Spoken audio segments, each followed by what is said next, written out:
Welcome to Your Strata Property, the podcast for property owners looking for reliable, accurate, and bite-sized information from an experienced and authoritative source.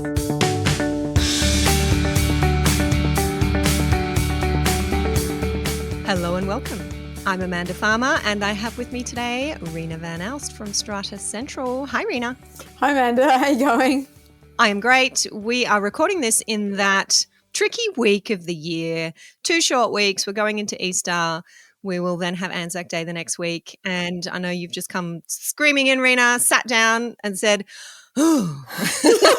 Yeah, literally, actually. It's like that at the moment. I think many of my colleagues I've been speaking to are also experiencing the same amount of the workload in Strata is still at a high level. And hopefully a few days of break might give us a bit of a rest. In terms of a lot of managers actually work on the weekends and after hours, it's more probably having a break from all the volume coming in. Because every time you send an email, you get one back. So hopefully things quieten down a little bit from Thursday for a week, people taking time off, school holidays, away from their computers. Yes. That's what we need for our Strata managers. Exactly. Hit me with your challenge for this week, Reena Van Aalst. Yeah, well, I had an interesting one, Amanda, and I think many of my colleagues also would have had this particular experience, but it's lot owners whose personal property, in terms of it not being common property, so we're talking about flexi hoses or hot water systems that are within the lot, that actually burst, and then they come to the owners corporation and say, I want to lodge a claim for the damage. And obviously they can't insure the property because it's under the building policy, so they can't go to their own contents insurer or any other insurer and say, I want to insure this piece of property. And then when we get the bills and we get the invoices, we find out that the damage both to their property, which may be their own carpets and their own fixtures and fittings, if it's leaked in the kitchen or whatever, kitchen cupboards, etc. And then also when the people downstairs, so we've had, like on the weekend, we had one that the tenants were away and it cascaded down a number of floors into the car park. And so in this case, the damage is significant, but it's less than the excess because some of our insurance policies have high excesses due to previous claims. So this one actually was $50,000, the actual excess. The excess, oh my God. Is $50,000 for water damage claims. Whoa. Now, when the owner submitted the invoices, we said, we're going to submit it to the insurer. Obviously, we didn't realise, like, as you said, I said, we'll put it as a claim if we can. But then when we collated all the invoices, it was less than $50,000, so it's not worth putting it. Now, that particular owner is very, apparently, his email to me was, I'm very disappointed that the claim wasn't accepted. Well, what I'm trying to say to him, we didn't actually submit it because even if we submitted it, and we have submitted ones in the past just because owners think that we haven't done our job. So we just submit it anyway and the broker comes back and says, well, it says in the excess. So are you sure you want to do this? And we go, no, we've just been asked to do it. So in that case, Amanda, we're saying to that particular owner, well, because it was your own flexi hose, you are responsible because your flexi hose caused damage to your own apartment and common property in other people's apartments. So, and they're refuting that. So what's your position on that, Amanda, in terms of your advice to the owners corporation in such a situation? Yeah, great timing. I spoke to exactly this example last week when I was online with a group of Strata managers delivering their CPD. And one of the topics, as you know, Reena, for this year's CPD for Strata managers is the proper repair and maintenance of common property. And when I deliver this education, I often see surprised faces in the audience when I say things like the owners corporation's duty is strict. Even if you are not negligent, the owners corporation has a duty to meet the damages and consequential losses of owners. And so I lay all of that groundwork and then I get the questions, of course. And Amanda, what about this situation? What about that situation? And last week I had exactly this question. What about that burst flexi hose, which is under the sink in the bathroom or it's in the laundry or it's in the kitchen? Is the owners corporation responsible for all of that consequential damage that could happen when an apartment floods because of a burst flexi hose? And my answer to that was no, the owners corporation is not responsible because that hose is not common property, as you've just said, Reena. Yes. So there's been no failure to properly repair and maintain. There's no breach of that duty, legal duty to properly repair and maintain. And if there's no breach of the duty, then there's no responsibility or liability that flows for the owners corporation.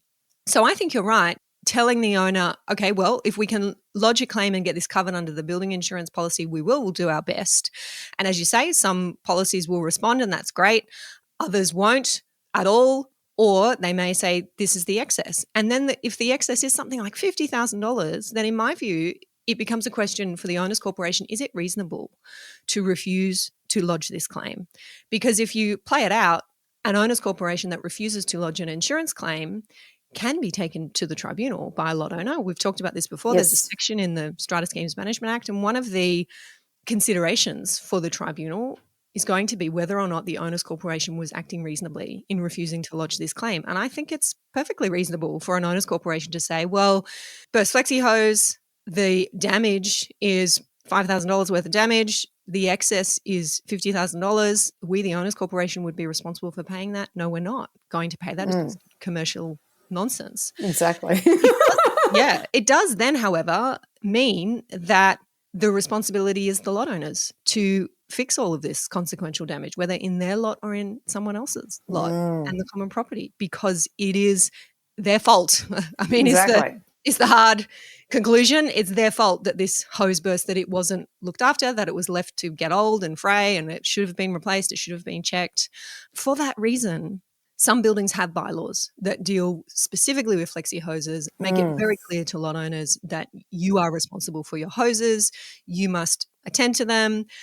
Some buildings actually do audits every 2 years or so, send a contractor around to check, because it's just causes such heartache and such expense when these things do go.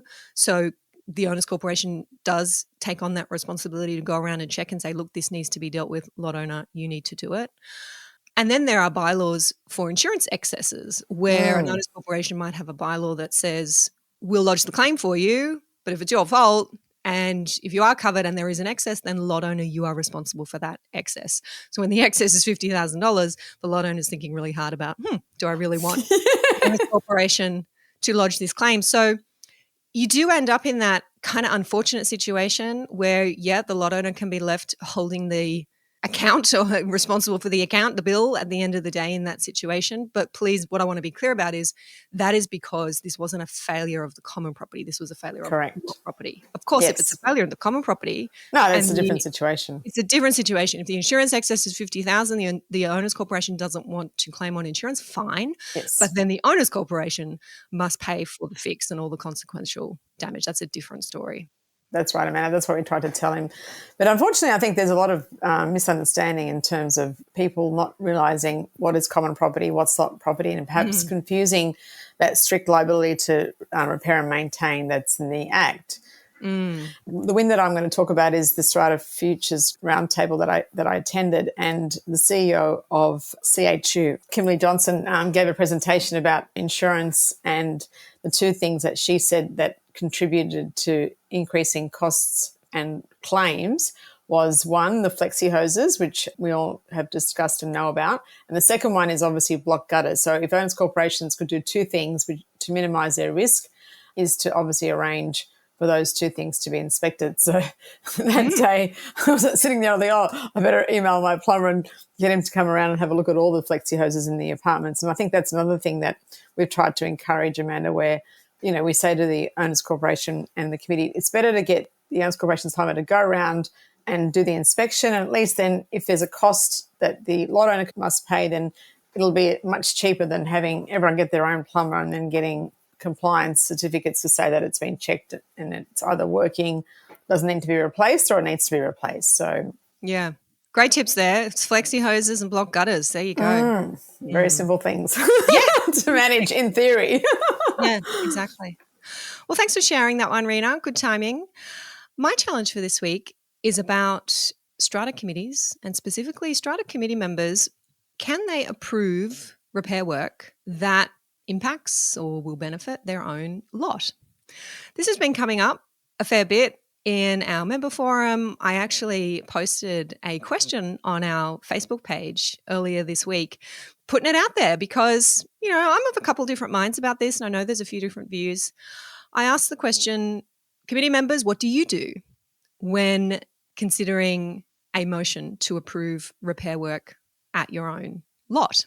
And I was interested to hear back from those who commented on that post, wondering whether they'd say, well, we're committee members and we recognise we might have a conflict, so we remove ourselves from the voting, or we just vote in favour because we want our lot fixed, we deserve it, we work hard for the building. And I got a mix of responses, probably unsurprisingly to me. My view on this one, and I have to make clear that in New South Wales, we do have specific legislation that requires committee members, when they're considering a motion at a committee meeting in which they have a financial interest, if that financial interest is sufficient to give rise to a conflict of interest, then that committee member is required to disclose that interest and to remove themselves from voting and from discussing the matter.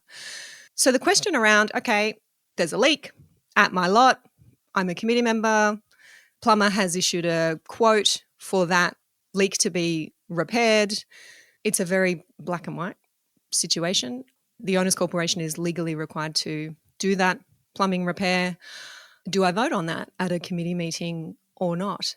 I have always been of the view that it is safer to just remove yourself from voting on matters that impact your lot, whether it's a bylaw breach notice to be sent to your tenant, or it is a new balcony balustrade and new waterproofing and new tiling, all of which are going to dramatically increase the value of your lot, or it's that simple plumbing repair that arguably is not really increasing the value of your lot, not really a financial interest in that, but you could be seen to be prioritizing your repairs over others. I think it could be argued both ways, but I just think from a committee member perspective, it's safer to put your hand up and say, that's my lot, I'm not going to involve myself in the voting. What do you think, Reena, and what do you see on the ground with this application of the New South Wales law? It's funny, Amanda, because I just had this very conversation yesterday with a lawyer that one of my committee members asked me to ask this question, and it was based on a general meeting, so it was a bit different. But the analogy that was used was that a lot owner at a general meeting is like any other owner, and they can vote for their own renovation approval, or they can vote for something that they've got an interest as long as they've disclosed it.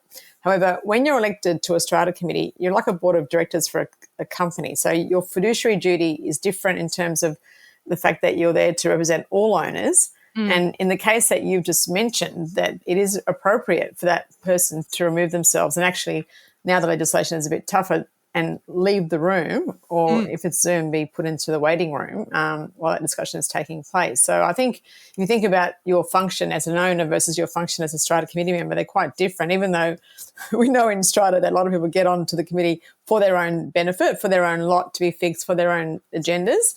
However, I think now the legislation has recognised that to be the case, which is why I think these provisions have been put in place and strengthened recently.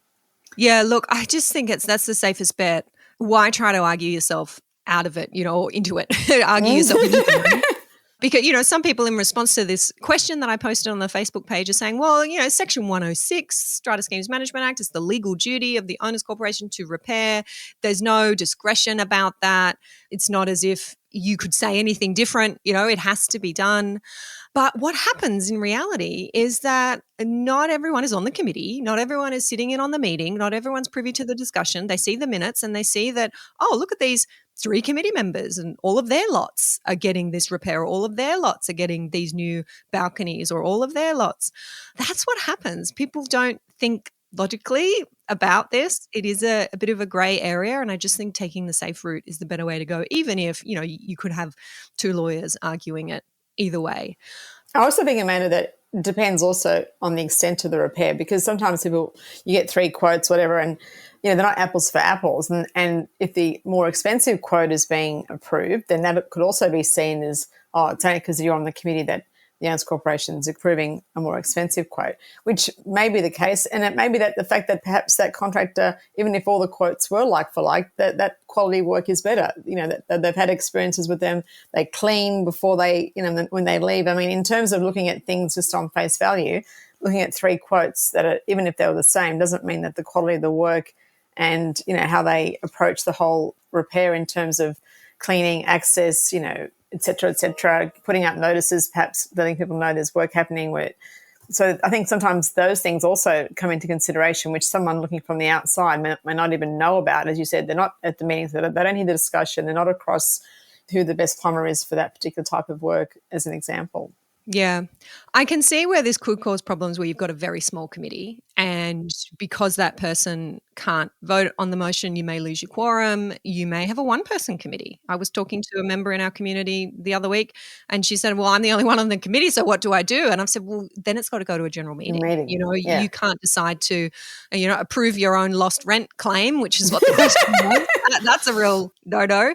So that one's got to go to a general meeting. So therein lies the benefit of bigger committees as well, where you've got a few committee members who might have conflicts on a particular issue. You don't lose that opportunity for the balance of the committee to vote. Well, I think some managers may disagree with you, Amanda, because I think on the balance of probability, the conflict thing arising and having larger committees, I think most of us would find in general it's easier to work with a smaller group of people. Interesting. Yeah.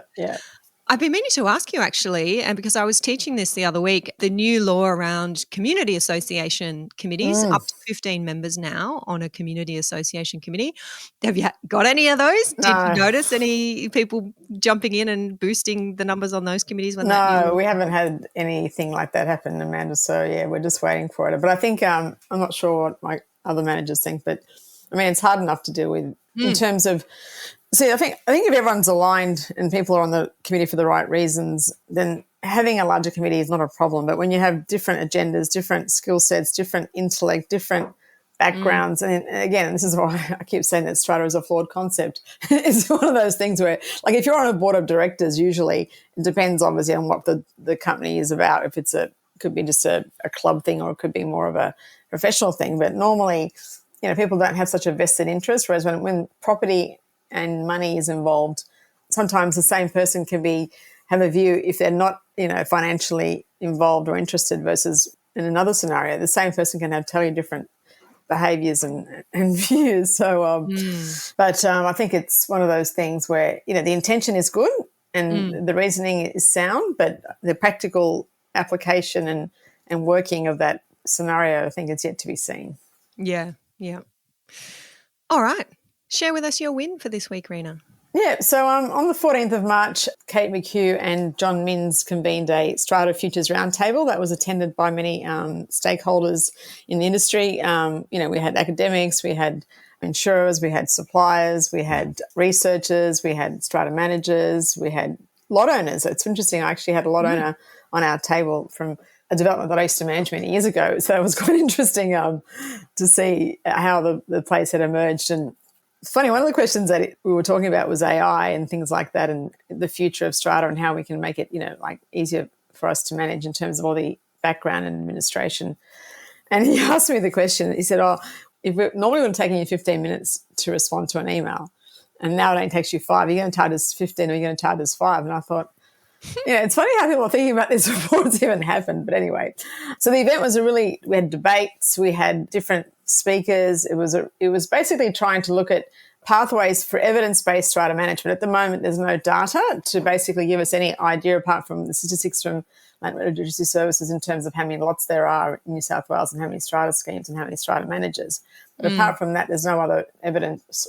And I think in order for strata living to be seen as something that's going to be a positive thing in the future, rather than all the negativity we've had recently in terms of whether it's management and defects and insurance costs, etc., we do need some more evidence-based research to be able to actually look at the sector in a more objective way, and then look at pathways and answers for improved management in strata. Because as we can see, the amount of conflict, the amount of so many negative things that are emerging, which who knows? I mean, in terms of, if you look at the evidence, this could be just a small thing compared to the majority of the ones that don't have conflict. Or if you look at the conflict, it's cyclical. I mean, I manage schemes and nothing could be happening for many years, and you have a new owner come in, and then there's a lot of trouble, and then that owner's, in inverted commas, either put in their place or sold, or they sell in the next minute.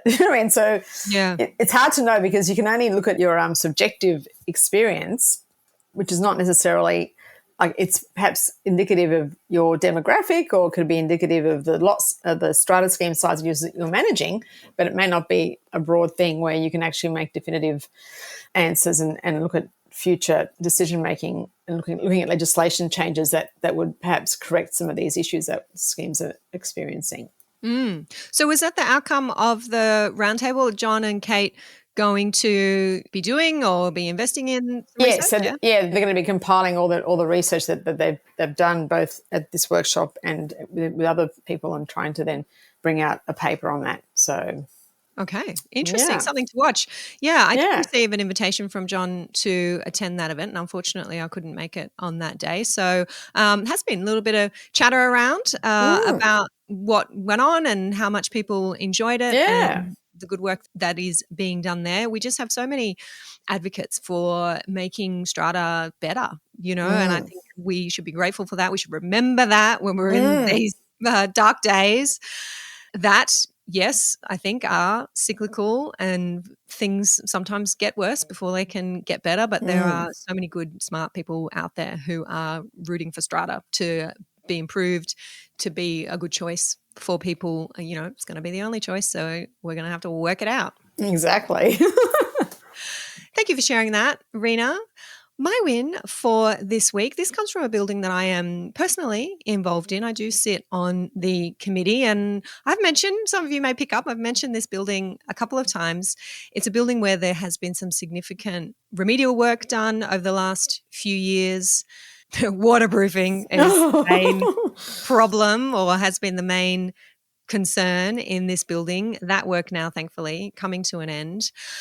Part of the work involved leaky balconies, a few leaky balconies in the building. And these are balconies that were repaired only 4 or 5 years before by a contractor. So, of course, when those balconies failed, the committee looked into the responsibilities, the warranties that contractor had given, and whether the owners corporation could look to that contractor to come back and fix what it turned out to be shoddy work, or whether there was some insurance that would respond, homeowners warranty insurance.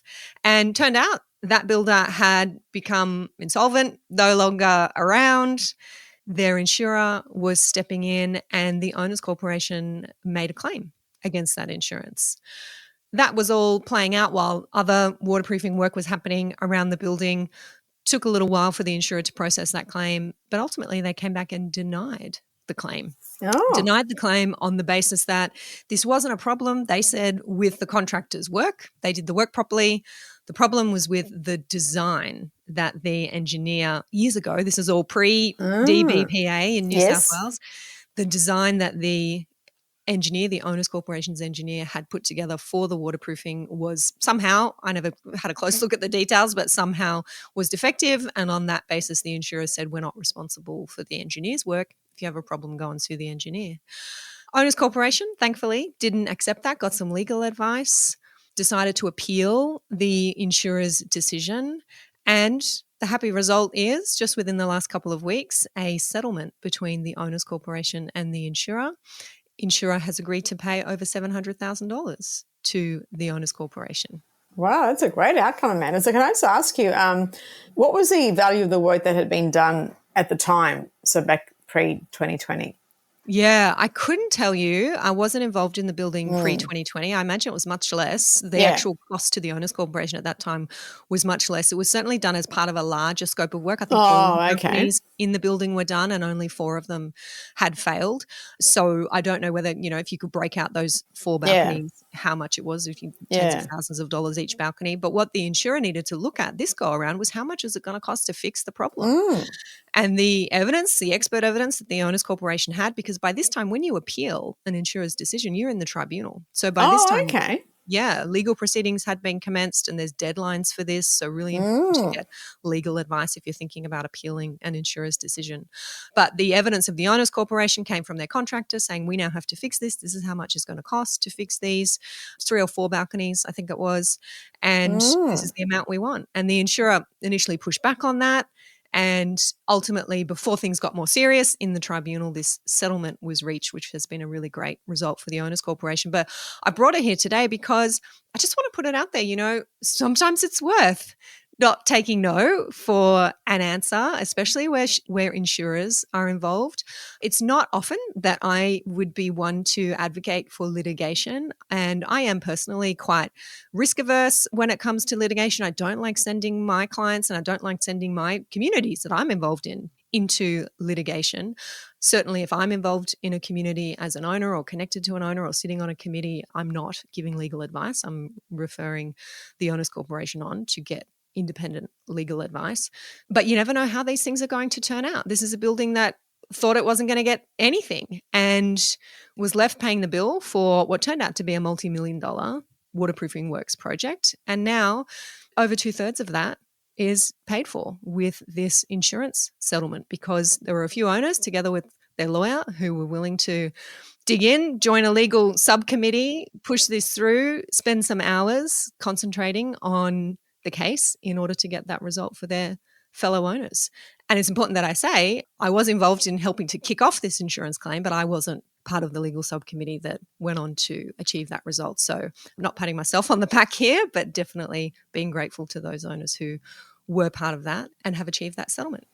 So, can I ask you, so when you went to the tribunal to appeal, did you already have obviously your own expert advice that contradicted the insurer's findings? Yeah, it's a really good question. My memory of that, because I think I was still quite closely involved at that stage, my memory of that was there was a really short time frame. I think it's something like 45 days from the insurer rejecting the claim to then file in the tribunal.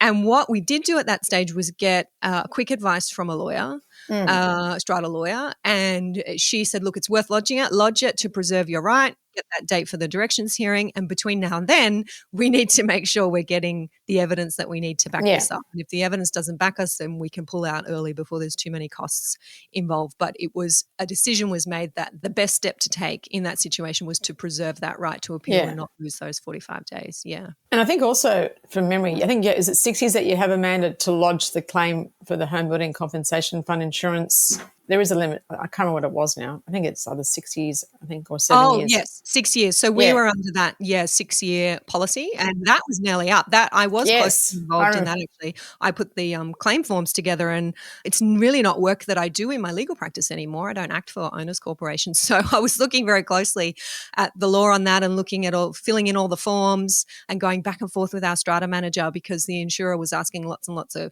questions and what documents. This was all work that was done many, many years ago, but we were just in time, just inside that 6 years, thankfully, to make that claim. And, we were all feeling quite positive and thinking, well, builder's insolvent, they're not around, insurer's going to respond. Obviously, the balconies are leaking, something's gone wrong, we'll get something. A few $100,000 would be nice to contribute to our project. So when they came back and said, no, pow, declined, everyone got a bit of a shock. So, sometimes that happens and you can think, oh, well, we tried that. We're not going to be able to get around that. But insurers not always right. Yeah, well, that's definitely the case. I suppose when you think about it, insurers are trying to minimise any payout. So unless it's really, the evidence is very compelling on the face of things. That's a great result, Amanda. That's really good. I had one where we had an engineer who did a specification for a roof membrane, but unfortunately, and we were trying to put a claim in with the Home Building Compensation Fund insurance, but the builder actually is still around. He's under a different name, but he's still around. So they said that we couldn't claim for some reason. So, yeah. No, that's wonderful, Amanda. That's fantastic. Thank you. Happy owners all round. I hope you enjoy your long weekend. Reena Van Aalst, please do try to log off. Try to. Enjoy some family time, some time to yourself, doing nice things. Thanks, Amanda. Catching up with you next time. See you then. Bye. Thank you for listening to Your Strata Property, the podcast which consistently delivers to property owners reliable and accurate information about their strata property. You can access all the information below this episode via the show notes at yourstrataproperty.com.au.